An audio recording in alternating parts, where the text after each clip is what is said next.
Hello everybody, welcome to Pharma Verse, where we explore meaningful conversations from the world of pharmacy. Today, we are honored to host our respected principal ma'am, a PhD tech in pharmacy, pharmaceutics, and an accomplished academician, researcher, and inspiring leader. She has deep expertise in pharmaceutics and strong understanding of industry and academics. She has guided countless students towards successful careers in pharmacy. Welcome, ma'am. It is a privilege to have you with us in Pharmaverse, and we are excited to learn from your journey and insights. Sure. Thank you, ma'am, for being here. Let's begin with the first question. Yeah, What inspired you to pursue pharmaceutics and eventually a PhD in tech? Well, when I was doing undergraduation, I was very much fascinated with the kind of science which converts a drug, which is bitter, maybe not soluble, maybe having a long half-life or many challenges, to convert it into a final finished product which can be consumed, which is pleasant in tasting, which can address the issues of various patients, maybe those having difficulty in swallowing, or children, pediatric patients who are very much resistant to bitter tasting medicines, or maybe people having shaky hands, or those who are traveling, and there are various needs of patients. So there is a challenge to develop a formulation which is patient compliant. Also, when we see the expiry date, we feel some products have just 2 years of expiry, and the thought comes, why can't we use it for more time? And that is how, maybe I can say, my cooking skills and my creative mind, I used to love writing poems, both put together encouraged me to think about some innovative platforms, and that is how I developed my research or love for research in pharmaceutics, and I pursued my career in pharmaceutics till I completed my PhD. That's so lovely to hear, ma'am. Thanks. Second question, ma'am. Where do you see the biggest gap between the industry and the academia? Biggest gap that you are asking about. So I would then focus on research, because when it comes to masters and PhD research, our students are doing it so that their employability is better. So we are missing one point, that industry thinks about those techniques, and industry uses those skills which convert the product into a commercially viable solution. So we academicians will give a best possible solution, but we sometimes ignore the commercial viability, the cost of the product. For example, the drug may be rupees 10 per kg, but we may give a technology which is rupees 1 lakh per kg. So that doesn't work. So commercialization aspect, that is important thing, that as a researcher we need to think, and I feel in research that is the biggest gap. When it comes to theoretical endeavors or learning endeavors, students should be made to think about how industry would deal with a particular problem and what would be the industrial practices. They should not just detach the science they are learning with its application.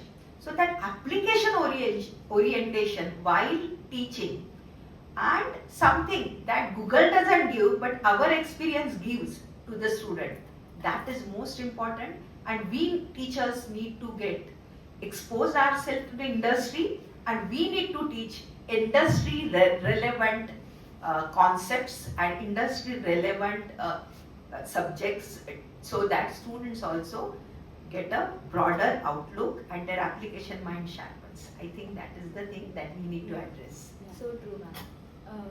Ma'am, what is the one myth about pharmacy that you would want to break? So that myth I see very often when students are in schools, or maybe non-pharma lay persons. They feel pharmacy is about working in the chemist shops, which is not the case. That is one myth. And I won't say myth, but kind of mindset that medicine profession is always having higher edge over pharmacy. But I don't believe that, and I don't accept it, because pharmacy is the profession which always gives you exposures for working in the commerce, in the industry, corporate world. It gives you opportunities for the innovative research, and you are developing the drugs, discovering the drugs, developing the formulations, without which doctors cannot treat patient. So I feel every person, including lay people, should know the importance of pharmacy and are indispensable position when it comes to healthcare. Yeah. What is the one mistake, ma'am, that you think that students make while choosing their specialization? And what advice would you give in that aspect? So you mean to say after graduation? Yes. So yeah. So I always remember the speech by Steve Jobs and his preaching. He always preached or advised to students or everyone that we need to follow our passion. We need not just think about the money, but if you are following your passion and you are into that area which you love to deliver, for you job is never a duty and it's a fun, and you are eager to rise next day and join your work, and it gives you success. So you're not going to just think about the money and the XYZ person who has become very successful, so I should follow his footsteps. You follow your own mind and the love that you have in a particular field, and I guarantee you will excel there, and then success is just a byproduct of excellence. Ma'am, the third question, what is the most underrated skill in a student which they ignore? Communication skills. When it comes to soft skills, you people have great command on English language, but that command should not be just for the colloquial speaking. We as a pharmacy professionals need to have very good command on scientific writing and scientific presentations, because ultimately we have to deal with all professionals. We have to deal with doctors for continual medical education programs.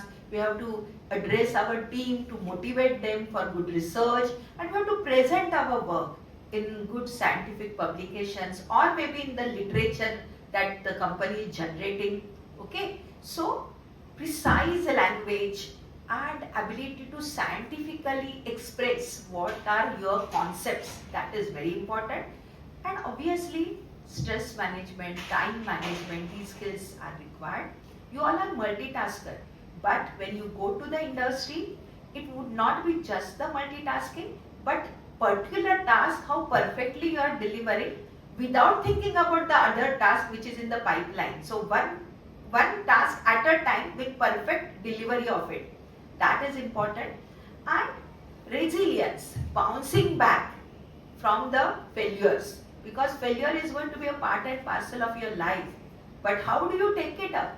Are you just going to shell and getting disappointed, or you are bouncing back and building on or learning through the failure and rising high? That is most important. Yeah. Ma'am, how do you think AI is changing the field of pharmaceutics, and how is it affecting jobs? So AI has ventured in every field, so pharmaceutics is not an exception to it. So drug delivery, computer aided drug delivery, that is another field which is emerging very fast. So with the help of AI, clinical research is augmented. So all the dissolution studies you can correlate to in vivo pharmacokinetic performance using AI. And when you have a huge data of clinical trials which are performed earlier, with the help of that data available and its analysis, you are able to predict how the particular formulation with in vitro characteristics will produce the performance in vivo. So a time will come when we can actually replace clinical trials by AI, or at least we can cut down the process of product development. So that when we talk about pharmaceutics in particular, all the processes like continuous manufacturing, when it comes to production, drug excipient stability studies, screening of various excipients, characterization of formulation, and preventing the failures by early predictions. Everywhere AI is going to make wonders, Simple scientific writing, there also AI will be of great help. So AI becomes very important and essential technique that every student must learn and inculcate. Yeah. Ma'am, the last question. If a student wants to pursue scientific writing, or he or she wants to write a research paper or review article, what steps should he or she take? So initially you should be prepared to face the rejections, because scientific writing, research writing is an art and it also requires lot of reading. So if you want to do it on fast track, कि आज topic मिला एक week में मुझे deliver करना है, कभी नहीं होने वाला है. So first you develop a habit of reading. Read lot of research articles, review articles published in high impact factor, reputed journals. So what happens is that at subconscious mind you start grasping that language, and that language then becomes a spontaneous writing skill for you, because you get very much used to that language. It automatically gets built in your mind. That is one thing. Secondly, you need to find out the gap in the research, and accordingly you have to start selecting the topics for the research. Review article also, just given one topic, you cannot directly start writing on it. You have to do a extensive research on it, and only when you know what is the gap, that can be identified, and you do more literature survey on that particular area, and then such type of articles get well accepted. While choosing the journal, never go for predator journals. Always you should look for index journals which has science scientific citation index, and you need to know what are the instructions to the author. So first select the journal, read the instructions, read what type of publications the journal has in the past record, and accordingly select the right journal and start with your submission journey. How important is publication for career growth, ma'am? How would you correlate that? So it is important. So earlier people used to feel only when I want to pursue my research, I want to do masters, publications will matter, not otherwise. But that is not the case. If employer screens, or rather now you may be aware, people, HR department also doesn't screen the application. It is the AI tools which they use for screening and shortlisting the application. Now when AI has a huge data for screening, obviously AI will look into your writing skills, communication skills, how many conferences where you have presented the paper, how many research or review articles you have published. So it talks about your ability to walk extra mile.